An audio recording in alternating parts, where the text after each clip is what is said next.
We have talked a lot about broadcast content. We're now going to talk about football club content, specifically Premier League champions, Manchester City. Gavin Johnson is Group Media Director at City Football Group. We're going to talk about the production and content strategy at Man City. We're going to outline what they do and how and why they do it, and then provide some insights into perhaps where things might go next. Now, the conversation is mainly going to centre on City Studios. Now, to give you a flavour of what City Studios is, let's see a short sizzle reel. Thank you.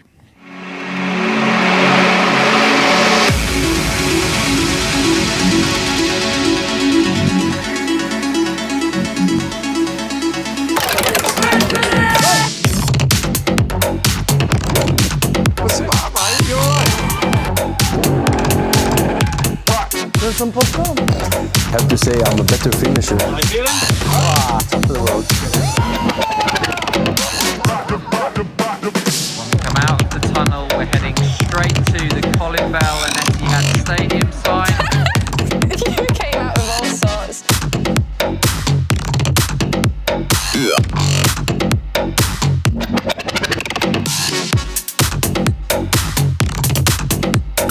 Smile for the camera, Kevin. I swear I've never seen either of those two people not smile.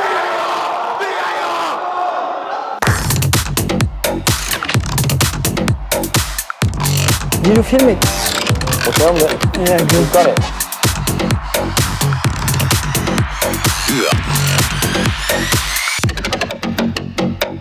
Hey, I'm getting good at this.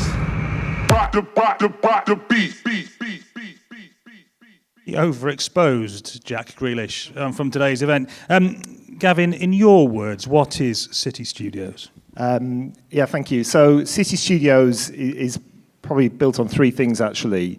Number one, it's about creativity. And when we say creativity, we don't just mean about creative talent. I think we're probably one of the first clubs in Europe to hire an exec creative director as a big part of our business, but also creativity ethos running through the organisation as well. So that's the first thing about City Studios. The second thing is about production talent. So we have invested very heavily in expertise and also training up junior people in certain areas of what we do with City Studios.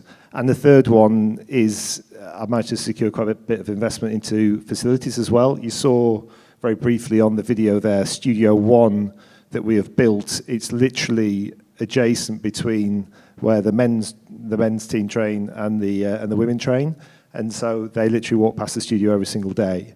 It's within 60 meters, 70 meters where they actually change every day, and it's so much easier then to get the players to come to the studio, do the work that we want to do with them in a really efficient way, and do it in a really quality environment as well. So we've invested very heavily into technology, into that particular building, and also the talent and the resource to run it as well. So those are the three foundations of what City Studios is, but it basically powers all of our output. Yep. So if you think about all our output, whether that's photography, whether it's the written word, whether it's video, whether it's distributing all of that through social, all of that content flows from City Studios. Thank you. There's a lot of it, and I think one of the misunderstandings about football club content is the reasons behind it. So why do you create all this content? I mean, the number one thing that we're there to serve the fans. Virtually everyone is a big football fan within the team. Probably half of them are maybe City fans. But we try to look through the lens of what would really appeal to us as a team in terms of the content. So that's the lens that we go with. So it is serving the Manchester City fans primarily.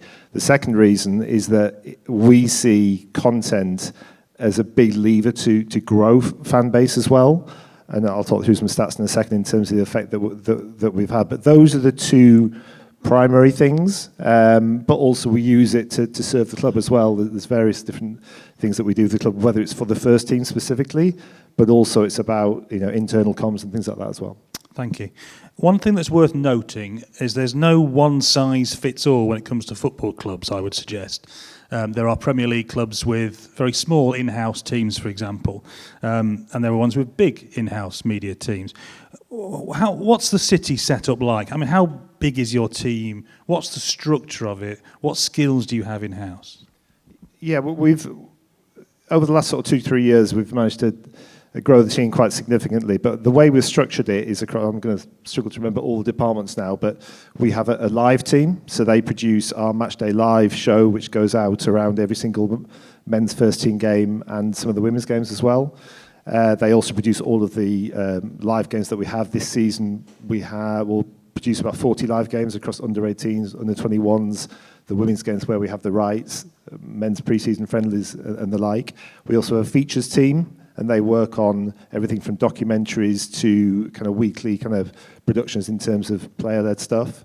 We also have photography. We also have an operations team. We have a written word team. We also have a commercial team, which is a big part of what we do, and we've seen an opportunity to deliver for our partners as well, so as partners and sponsors. So we create bespoke content for them through branded content. And again, I think that's quite an interesting one actually, because I think, and I've sort of seen mistakes made, and maybe at other clubs, where you expect really passionate editorial people suddenly to be really commercial, or really commercial people suddenly to be editorial, but actually it's a different skill set. So you need people who can understand what a marketing director is looking to achieve for their particular brand, but also we believe we understand the fans as well. So if you can get specialist people to produce bespoke content for clients, but do it so it appeals to our fans and hits big numbers, then you've got a big opportunity as well. So there's lots of different, we've got a design team, we've got obviously a social, we've got an international team, there's various different elements, but it's about having expertise in all of those areas to allow us to deliver as good a quality as possible. Got it. And you mentioned live match coverage. Now, you don't do Premier League first team matches, but you do the other things you've already talked about. What expertise do you have in terms of live production then? Does the same thing apply? You're bringing in people, ex-broadcast people, for example? We've got an eclectic team of people who've worked in broadcast. We had some from the BBC about 6 months ago at producer level. The lady who runs our studio, she's got 25 years broadcast experience. So there's real quality expertise, but then the junior people, we bring in, we train them up, we give them such exposure to lots of different things. So if you've been to our studio, and the production is first class. We've got a big team on. I think when we produce Matchday Live, which is our live Matchday show, you've got 18, 19 people working on it. Yeah. And it's high production value stuff, isn't it? We're not talking the old club call stuff of the 1980s. We're talking about proper television here, aren't we? You're not messing around here, right? I remember, anyone else remember Club Call? I used to run up a phone bill on Club Call back in the day. But no, it's high quality content. I think the price of technology has come down, which allows us to compete on that front. But we've invested heavily in talent, and technology, and how we distribute it. And it's gone very well for us so far. I mean, Matchday Live is a great example where we launched it in lockdown. It was like, oh my God, how do we reach fans in that lockdown season? And so we launched it, all the presenters doing it from home. Now what you're seeing is this amazing production, and we're doing over, averaging over 1 million views for each show, which is probably about 250,000, 300,000 viewers coming to watch. And obviously we can only fit 53,000 people inside the Etihad. Yep. So this is, bringing other people around, building up to the actual match and then reacting to whatever the result is. Thank you. Talking about reach, social media is obviously a big part of what you do. What sort of content are you creating and what sort of results are you getting? I mentioned about documentary stuff, so we've done a lot of documentary. The only reason we're able to do a lot of that stuff is because we have a great relationship with the first team, and that comes down to trust. So we have a team in there, so when, for example, Erling Haaland joins, he meets the chefs, he meets the physios, but he also meets two or three of my team. He'll meet Harriet, he'll meet Alex, he'll meet John, and, morning Erling, that's the relationship they have with them. We're constantly catching content, probably about 1% of that ever goes out, but that builds the trust with the players. So, but in terms of what we create, a good example is we have a series called Inside City, which is just behind the scenes at the club in any given week, and from that, that produces like an 8, 10, 12-minute bit of content which goes on our website, goes on YouTube, but then there'll be a really funny clip, which is a 3-4 second thing, which will hopefully go viral on TikTok or Instagram Reels. So we kind of slice and dice the content as to where it is. In terms of how it's going, because we've invested heavily, we've got real talent, and I'm very fortunate to have great talent in the team, and we've focused on quality. The numbers are going really well. We've had a very successful 2-3 years, but just to give you a snapshot of that, I think we measure quality, we don't measure just quantity. So I'd say a quality audience, for example, on Facebook or YouTube is active people on your page, not followers, because you could have picked up a follower 15 years ago who never comes back again, but active users. So I think back in 2019, we had something like 3.6, 3.7 million active followers on, active users on our Facebook page. Last month, it was 28 million. On YouTube, it's similar numbers back in 2019, about 3.6. Last month, we're the biggest in Europe, and it was about 34, 35 million. And again, on YouTube, I think we've now got the most video views of any YouTube channel of all of the big clubs in Europe again. So investing in quality, investing in talent, building up relationships with the key people in the club, whether that's Pep and the team or whether it's the actual players, and the support staff around it, allows us to create really authentic content that we get really passionate about as a content team, but also resonates with, obviously, with the fans and beyond Man City fans as well, and potentially growing them. Yep, absolutely. Player signings is a huge thing, but you were saying to me earlier also even contract renewals, which sounds incredibly tedious, gets huge reaction. It does, yeah. So Julian Alvarez signed the contract extension last week. We found out probably 36 hours notice, partly because we've got a studio now. We can set that studio up to do probably 7 shoots in the 40 minutes we had with Alvarez. Also, because he's built a relationship with one of our Spanish producers, native tongue. Julian, his English is coming on, but it's not that strong. But he trusts him straight away. So we're creating, across those 40 minutes, the standard interview, the stock stuff, but also we're creating really cool stuff where we've got an interactive, drawable screen where he writes out his contract. And I think that video alone has done 10 or 15 million, but we did 42 million views, within 48 hours for all of the content from 40 minutes worth of content or capturing the content with Julian. So another one is like, obviously, when Haaland joined last summer, obviously huge hype on Haaland, he's done terrifically well.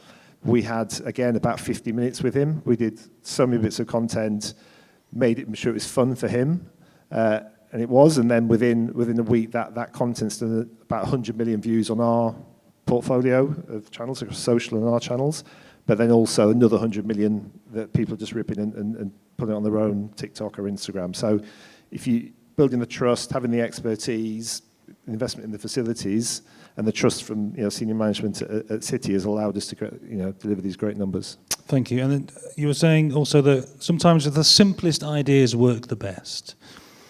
Yeah, because we all get hung up on really expensive projects sometimes, or this tech or that tech, but actually we did a ping pong challenge, which is basically getting the players to throw a ping pong ball on a table, and they've got to swipe the hand underneath it the most amount of times. And one of the players got 26 times before it stops bouncing. But it didn't cost us anything apart from the price of a ping pong ball. And the players really like it. Footballers are competitive, obviously, as you imagine. Or we did another one where it was a spill it challenge just with a glass of juice, and they had to pull it along with this toilet paper to stop it spilling.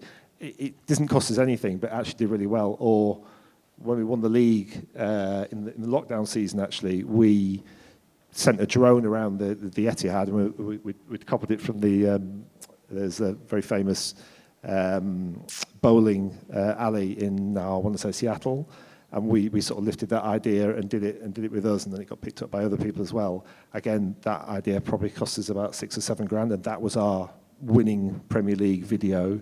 So sometimes the best ideas are not necessarily the most expensive ones. Thank you. Taking into account all the things we've talked about there and what you do, what's next? And maybe which of those areas or what areas do you want to do better or develop? The storytelling piece is great. So the behind-the-scenes stuff, because it's gone so well for us, we have an end-of-season documentary called Together, which is sort of critically acclaimed, and also the trust in the first team. They see it, they watch it, they enjoy it. That has allowed us to then do bespoke documentaries with players. We did one with Fernandinho the last few weeks last season. We did one with Edison. We've recently done one with Aymeric Laporte. We did another one with Riyad Mahrez, where for 6 months we flew all around different places in Europe that he'd played and lived, and talking to his family. So that allowed us to get the trust to do that kind of stuff.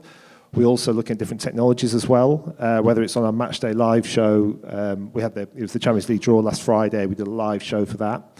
We didn't have any that we couldn't have any that we didn't have the rights to show the footage from Geneva. But what we did have, we had a presenter, 3 talent within the studio.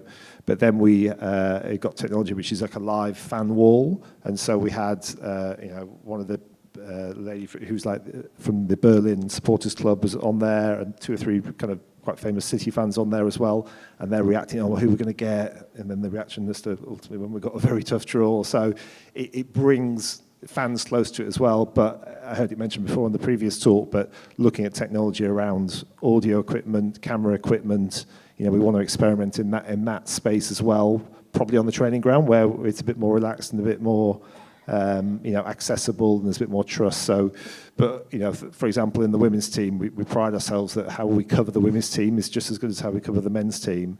And last week we did a little bit with Esme Morgan, who's one of the top players in the team, where she wore a camera during training for a little while. But again, we're looking to even improve on what we've done in those spaces. Fabulous. We're out of time. Good luck for the rest of the season. Heather won't agree because she's a gooner. But I hope City do well. I hope West Brom do well. Gavin supports West Brom. But can you please join me in thanking Gavin for his time?